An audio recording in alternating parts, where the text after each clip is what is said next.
Hello, I'm Tony Trongone, Superintendent of Pemberton Township Schools, and I'd like to welcome you to another edition of Inside Outlook.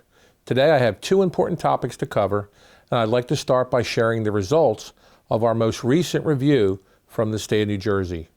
This year we received our highest score since the evaluation was instituted 15 years ago, and we're going to take a look at the importance of this achievement. So it's called QSAC. And QSAC stands for New Jersey Quality Single Accountability Continuum. And so there's two parts to this evaluation. First, there's the district self-evaluation, and we self-report where we feel we are in the particular part of the evaluation. And then we submit it to the state, and then they come in and physically come in and visit the district, and they go through an audit through all of our documents and also visit our buildings and see classrooms in action. And that's from the New Jersey Department of Ed, and they're county employees, but they work for the Department of Ed.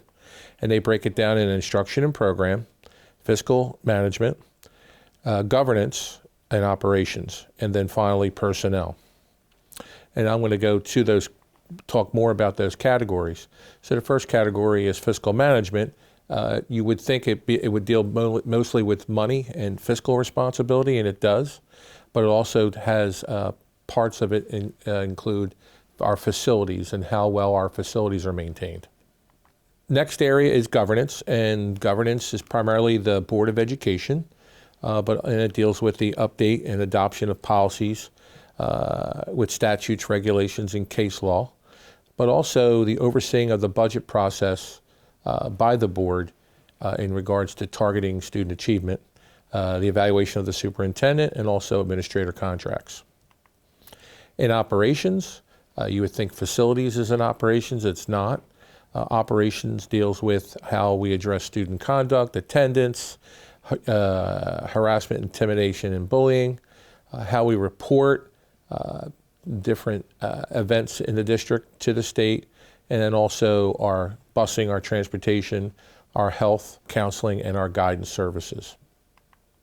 In personnel deals with obviously oversight of all our employees, but how we evaluate our employees and make sure that we are tracking the staffing information to the state, and also the implementation of all the different requirements and certifications that our staff members must have before they're employed.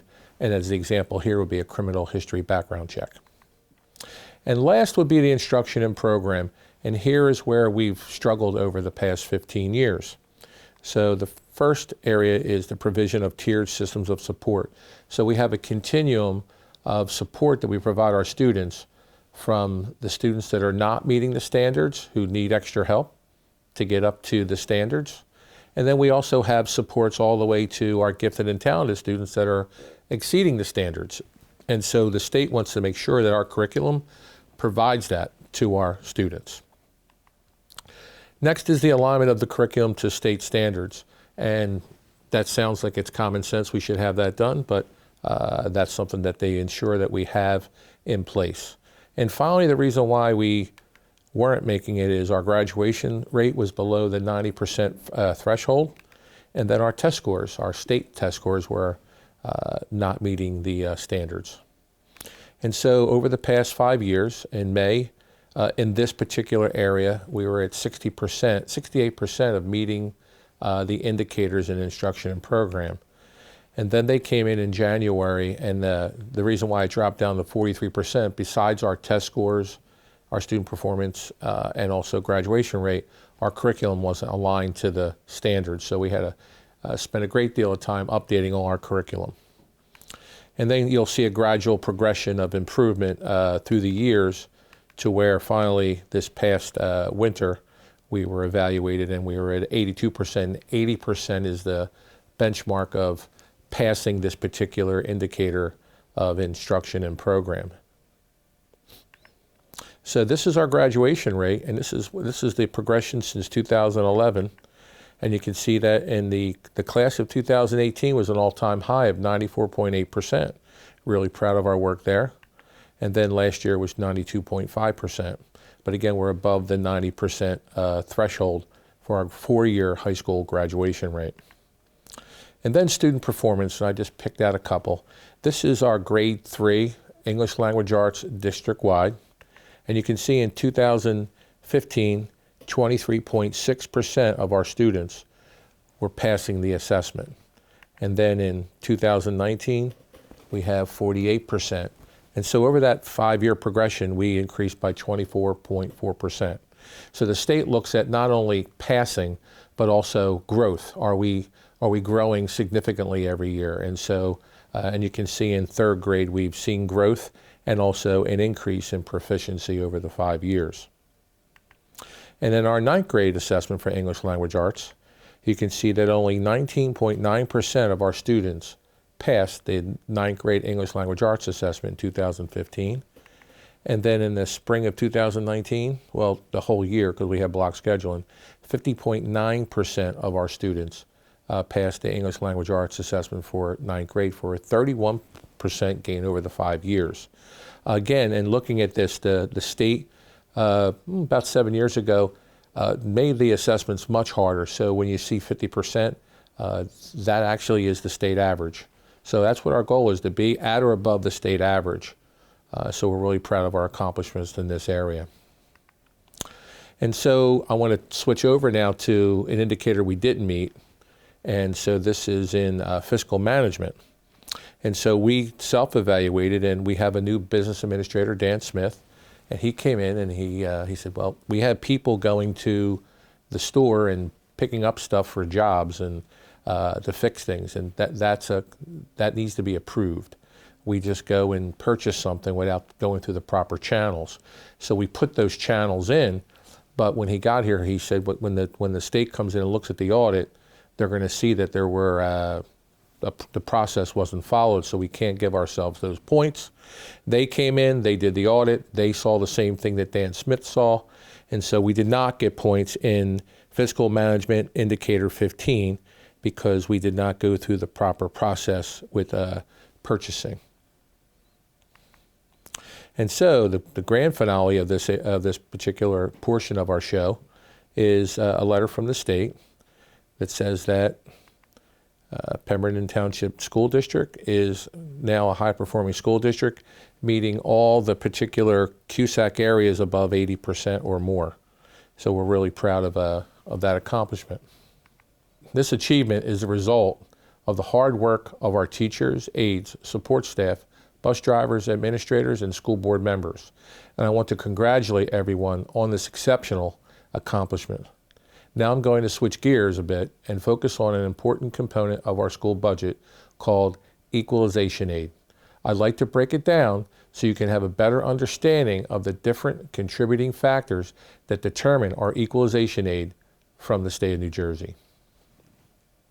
So New Jersey school funding, again, we're only going to talk about equalization aid.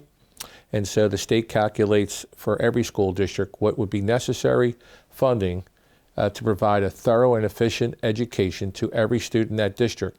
That's called an adequacy budget. That's theoretically, if you take all 4,600 kids that are in our school district and they multiply it out per cost per student, and they say this is what it should cost us to educate our students. And then the state calculates the local cost share. And that's based on property value and also the income of the people that live in that town. And then the difference between the adequacy budget and the local fair share is covered by the state through equalization aid. So there's two parts to school funding. There's equalization aid and there's categorical aid. Equalization aid is based on the ability to pay your income and property value in that municipality. And it varies from district to district because of the wealth and the value of the property in that particular municipality. Then there's categorical aid. It's based on enrollment. So the poorest district and the most affluent district, they get those particular categorical aids in green because if they have so many special ed students, they multiply it, they get that aid. If we get so many students in the district, we get it for security, we get it for transportation, and we get it for school choice. And it's based on enrollment. But not all districts get equalization aid, and I'm going to show you now how that works. So back to equalization aid. Again, I'm going to say that the state calculates adequacy budget by what it costs to educate our students and provide them a thorough and efficient education. That's called the adequacy budget. The second piece is a local cost share. What is that municipality's ability to pay?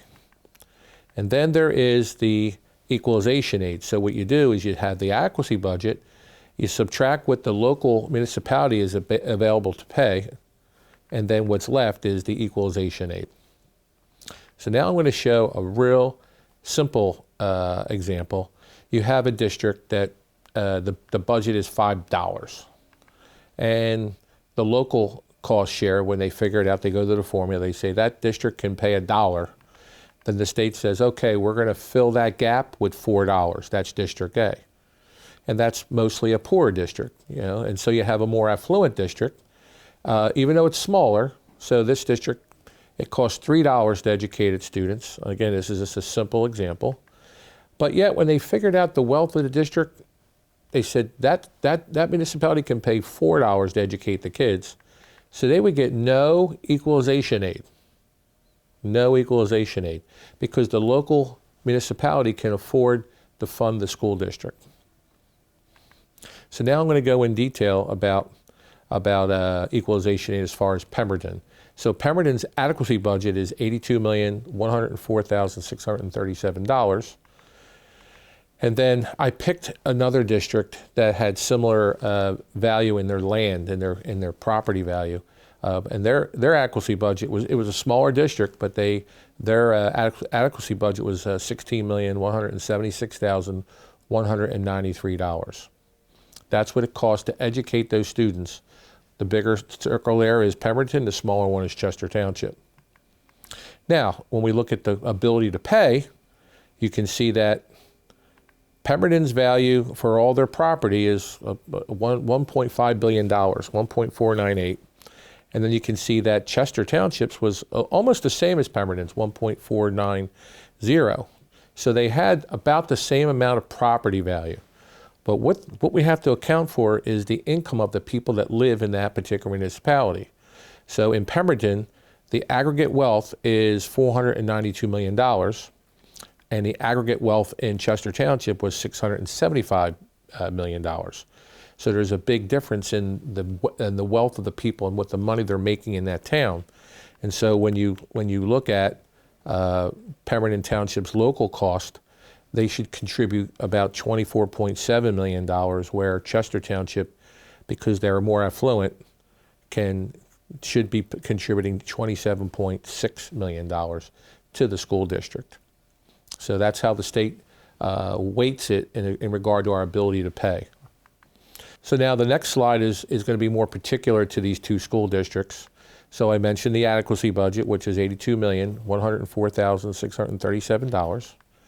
And then our local cost share is $24,717,534, which leaves the state to supplement our budget by $57,387,103, and that's called equalization aid.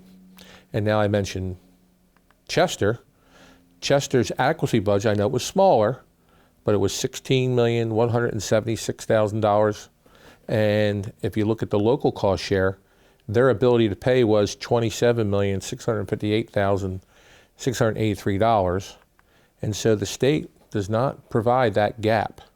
The state does not provide Chester Township with equalization aid, whereas Pemberton would receive over $57 million in equalization aid. And I'm doing this to show, I know these are drastic examples, but not so, because the property value for both Pemberton and Chester Township are relatively the same, but because one district is more affluent, they don't get any gap aid called equalization aid where Pemberton does.